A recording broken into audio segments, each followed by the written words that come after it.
Et des ministres ce matin à l'Élysée, on retrouve Jacques Serret. Jacques, cette mobilisation, elle est surveillée comme le lait sur le feu par le gouvernement, parce qu'à 3 mois de la présidentielle, ça peut clairement devenir un gros problème pour Emmanuel Macron.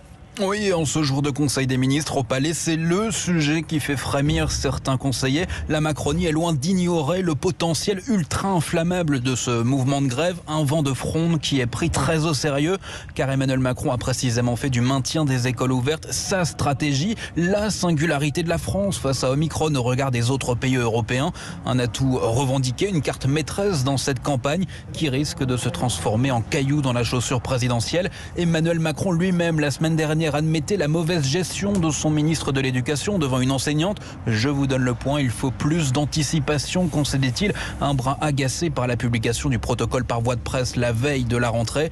Une semaine plus tard, les protocoles n'ont cessé d'évoluer et c'est Jean Castex qui monte au créneau pour tenter de circonscrire ce début d'incendie. En coulisses, le message du chef de l'État est temporisé. Il faut tenir 15 jours, explique Emmanuel Macron. Dans 15 jours, on lève une grande partie des restrictions. Lui qui jusqu'à présent bénéficiait d'une relative bonne image quant à la gestion de la crise sanitaire, n'a aucune envie de perdre des points dans cette dernière ligne droite. Jacques Serret en direct de l'Élysée. Merci Jacques. Jean-Paul Brigelli avec nous. Bonjour Jean-Paul Brigelli.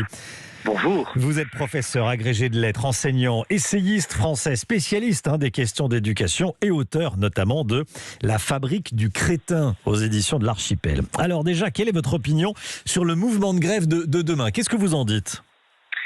Je me dis que si j'étais le Covid, je serais absolument terrorisé par une grève des enseignants. Je cesserais d'exercer immédiatement. Non, et on va être sérieux. Ouais. J'ai aucune action aux rues de Grenelle. Mais le ministre a raison en disant qu'on ne fait pas grève contre un virus. Il va falloir être clair, là. Ça fait 2 ans que les enfants sont bousillés par une politique de restriction scolaire absolument effarante et qui n'a jamais, alors je vais être clair là-dessus, Oui. qui n'a jamais été le fait du ministre de l'Éducation, qui vient des instances médicales qui ont pris le pouvoir dans ce pays. Alors qu'on fasse grève contre Olivier Véran, contre le professeur Delfrécy, ça je le comprendrais tout à fait. Qu'on fasse grève contre les restrictions absolument invraisemblables que l'on impose aux élèves qui ne demandent qu'à suivre des cours et qui en plus ne risquent rien. Ouais. Ne risquent rien. On le sait, toutes les études le prouvent. Les enfants n'éprouvent même pas de troubles quelconques vis-à-vis de Omicron et d'ailleurs des autres. Bon, les profs ne risquent pas grand-chose. Je vous le dis, depuis le début de l'épidémie, il n'y en a pas un seul qui est mort du Covid. Donc pour vous, Alors, on laisse les classes ouvertes et les enfants malades vont pas travailler comme ça a toujours existé, c'est ça? voilà, s'ils sont malades. S'ils sont malades. Oui. Je vous rappelle qu'on passe notre temps à tester des gens qui n'ont aucun symptôme. Oui. Alors forcément, on trouve des gens positifs parce que les testeurs, qui d'ailleurs sont largement faux, souvent, sont assez sensibles. Mais à quoi ça rime? Imaginez que on vous teste pour le Covid, le rhume, la grippe, ou je ne sais trop quoi. Combien nous sommes à être allés en classe en étant quelque peu malade, en ayant un gros rhume, Oui, c'est en déjà ayant arrivé, c'est chouigné déjà quand arrivé. on était petit, etc. Mais on va en classe Mais alors, quand c'est même quoi? parce que c'est essentiel. C'est une grève qui est très politique selon vous?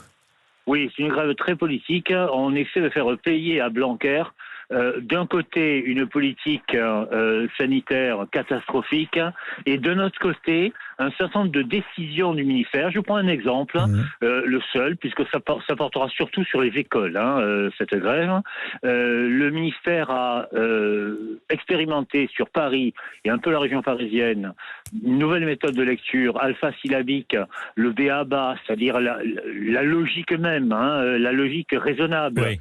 Et le principal syndicat d'instituteurs, le SNUIVP, a dit que c'était du caporalisme, qu'on voulait leur imposer des méthodes, alors qu'ils continuent à utiliser des méthodes qui rendent les élèves aussi sots que possible et qu'ils fassent grève. Mais j'espère bien qu'aucun parent ne